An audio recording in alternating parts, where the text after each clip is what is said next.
There is a sacred phase in the journey of awakening that many misunderstand. It arrives quietly, often after a period of inner expansion, insight, or spiritual curiosity.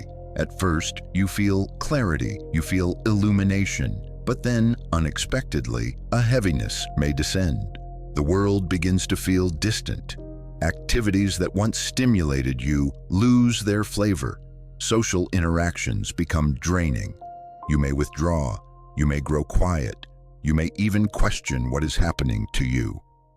Many mistake this sacred turning inward for depression, but there is a profound difference between the two. When the soul begins to awaken more deeply, it withdraws energy from illusions it once fed. The excitement you once felt about achievement, approval, competition, or distraction begins to dissolve. This dissolution can feel like loss, and the ego interprets loss as emptiness. You are not losing life, you are losing attachment. Imagine a child outgrowing a toy that once brought endless delight. When the fascination fades, there is a brief period of restlessness. The child does not yet know what will replace that old interest. There is a gap. That gap can feel uncomfortable. In awakening, you are outgrowing identities. The personality you built, your ambitions, your defenses, your social masks, begins to loosen. And when those structures loosen, you may feel unanchored. The mind, which depended on constant stimulation, suddenly faces silence, and silence can feel vast. You may wake up and wonder why everything feels muted. Colors seem less vibrant, goals seem less urgent. Even your own reflection feels unfamiliar. You are not broken, you are shedding. Depression says, there is no meaning. Awakening says, the old meanings were incomplete. Depression drains vitality because hope feels absent. Awakening withdraws energy because the soul is redirecting it inward. This inward movement is not collapse, it is recalibration. During this phase, you may crave solitude, not because you hate others, but because your nervous system is adjusting. You are becoming sensitive to noise. Energetic noise, emotional noise, psychological noise. What once felt normal now feels overwhelming. You may also experience grief, not necessarily for a person, but for a version of yourself. The driven self, the socially acceptable self, the constantly distracted self. There is mourning in transformation. Every rebirth requires a death. But this death is symbolic. It is the ego softening. The mind resists this softening because it fears insignificance. It whispers, you are losing your edge. You are becoming less. In truth, you are becoming more authentic but less artificial. Another sign that this phase is awakening rather than depression is awareness itself. You are observing your inner state. You are questioning it. You are seeking understanding. In deep depression, awareness collapses inward into hopeless identification. In awakening, awareness expands, even if the experience feels heavy. You may feel detached from your previous desires. The future no longer excites you in the same way. But notice this carefully. It is not that you desire nothing. It is that you desire something deeper, though you cannot yet name it. This unnamed longing is spiritual hunger, and hunger is not illness. It is preparation. The soul is clearing space. It is dismantling structures that can no longer contain your expanding consciousness. That dismantling can feel like emptiness before it feels like freedom. If you are in this phase, be gentle with yourself. Do not rush to pathologize transformation. Do not immediately assume something is wrong because your old motivations no longer function. Sometimes the silence you fear is the doorway you prayed for. When this phase deepens, the contrast between your inner world and the outer world becomes more pronounced. You begin to see how much of society is built upon distraction, endless stimulation, endless comparison, endless striving, and yet, instead of feeling inspired to participate, you feel a quiet withdrawal. This is where many grow afraid. You may ask yourself, why don't I feel excited like everyone else? Why do I feel tired of things that once energized me? Why does everything seem slower, heavier? Understand this. When consciousness begins to detach from ego-driven momentum, there is a natural slowing down. The engine that once ran on validation, competition, and external reward begins to shut off. But you have not yet learned to live from the deeper current of inner alignment. So for a time, you feel suspended between two worlds. This in-between space can resemble depression because it lacks the artificial highs you once depended on. But look closely. Beneath the heaviness, there is awareness. Beneath the quietness, there is observation. You are watching your own transformation unfold. In true depression, the mind says, there is no way forward. In awakening, the soul says, the old way forward is no longer true. There may be fatigue, but it is not always chemical. It is existential. You are tired of pretending, tired of chasing goals that do not resonate, tired of conversations that orbit around superficial concerns. This exhaustion is sacred. It is the body's wisdom refusing to continue misalignment.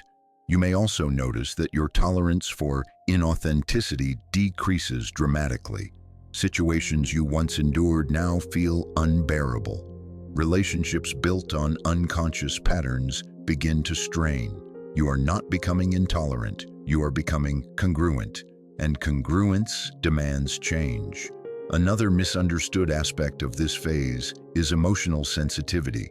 You may cry more easily. You may feel waves of sadness without a clear story attached. This is not weakness, it is release. The heart is clearing accumulated suppression. Years of unprocessed emotions surface when the ego's grip loosens. Depression often compresses emotion into numbness. Awakening often expands emotion into purification. You might also question your purpose. What once felt certain now feels empty, but this emptiness is fertile. The soil must be turned before new seeds can grow. If you cling to the old crop, nothing new can take root. Be patient in this turning. Do not measure your progress by productivity. Do not compare your internal transformation to another's external activity. Spiritual maturation is subtle. It works invisibly before it becomes embodied. During this phase, silence becomes both frightening and magnetic. You may resist meditation because it intensifies the unfamiliar stillness, yet you also feel drawn toward it, sensing that something essential waits there. Trust that instinct. The ego interprets stillness as void. The soul experiences stillness as home. And when you begin to rest in that stillness, even briefly, you will notice something profound. The heaviness softens, not because you forced positivity, but because you stopped resisting the transition. This phase is not meant to be escaped. It is meant to be integrated. As this phase continues, something subtle but powerful begins to emerge beneath the heaviness. Clarity.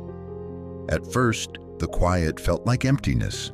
Now, if you observe carefully, you will notice it contains awareness. You are beginning to see your thoughts instead of being consumed by them. You are noticing your emotional patterns instead of drowning in them. That noticing is awakening. Depression narrows perception.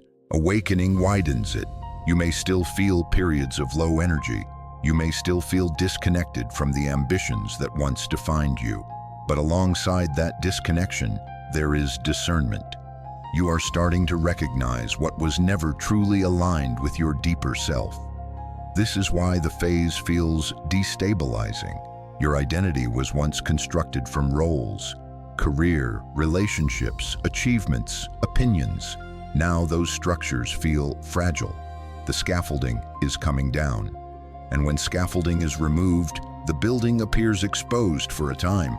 The ego panics in this exposure. It says, you are losing yourself.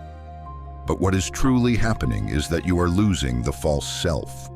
You might notice that your desire for external validation weakens. Compliments no longer thrill you in the same way. Criticism no longer wounds you as deeply. You are becoming less reactive. That reduction in reactivity can feel like emotional dullness at first, but it is actually emotional stability forming. There is also a deep recalibration occurring in your nervous system. For years, perhaps for decades, it was conditioned to operate in survival mode, chasing approval, fearing rejection, striving for worthiness. When awakening begins, that survival urgency starts to dissolve. Without constant urgency, the body does not know how to interpret the stillness. It may label it as apathy, but it is peace attempting to stabilize. Another important distinction must be understood. Depression often convinces you that you are isolated and separate. Awakening, even in its heaviest phase, gradually increases your sense of interconnectedness. You may feel withdrawn socially, yet inwardly you sense something larger holding you. Moments of quiet insight may arise unexpectedly, a deeper appreciation for nature, a spontaneous sense of compassion, a sudden realization about a past wound. These flashes are signs of expansion, not contraction. You are not collapsing inward, you are turning inward to rebuild from a truer foundation. And yes, there is grief in this rebuilding. Grief for the ambitions that no longer excite you. Grief for relationships that cannot follow you into this new frequency. Grief for the version of yourself that worked so hard to survive. Allow that grief. It is sacred cleansing. The mind may still whisper, "Something is wrong with me," but ask yourself gently, is something wrong or is something transforming? Transformation rarely feels comfortable. Caterpillars do not experience the cocoon as entertainment. It is dissolution before emergence. If you are in this phase, understand this deeply. You are not regressing, you are reorienting, and the reorientation feels dark before it feels luminous. Now we arrive at the most delicate truth of this phase. What you once feared was depression may, in fact, be the dismantling of illusion. When awakening deepens, you begin to perceive how much of your former life was built on unconscious conditioning. Expectations you inherited, desires you absorbed, fears you never questioned. As these layers fall away, there is a period where nothing familiar remains to hold on to. This is the void, and the ego interprets the void as despair. But the void is not emptiness in the negative sense. It is unstructured potential. It is consciousness without the old narrative. It is the pause between identities. Depression says, "I am worthless." Awakening says, "The roles I played were never my essence." Depression convinces you there is no light. Awakening removes artificial light so you can perceive the real one. In this final stage of the misunderstood phase, something begins to stabilize within you. The heaviness does not vanish instantly, but it transforms into depth. The quiet does not feel hollow, it feels grounded. You are no longer trying to return to who you were. You begin to accept that you cannot. And in that acceptance, peace quietly enters. You start to rebuild, not from ambition, but from alignment. New interests emerge organically. Conversations become more meaningful. Work becomes more intentional. You no longer chase stimulation, you choose resonance. There is a softness in you now, but also strength. You have faced the internal winter and did not run. You allowed the leaves to fall. And because you allowed it, new growth becomes possible. The most profound sign that this was awakening, not depression, is this. You emerge more conscious, not more diminished. You understand yourself more deeply. You relate to others more compassionately. You fear silence less. You trust your intuition more. Depression contracts the soul into hopelessness. Awakening strips the soul into authenticity. If you are walking through this phase, do not rush to escape it. Seek support if you need it. There is wisdom in receiving help, But do not assume that darkness automatically means disorder. Sometimes darkness is incubation. The seed does not believe it is dying when buried.